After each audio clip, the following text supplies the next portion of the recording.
Ambas motos están equipadas con motores de 399 centímetros cúbicos,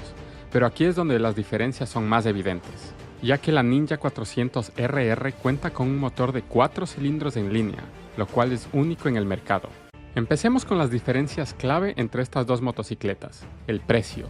Para destacar aún más esta moto, el motor en línea de 4 cilindros tiene una mayor relación de compresión de 12.3 a 1 versus 11.5 a 1 de la Ninja 400,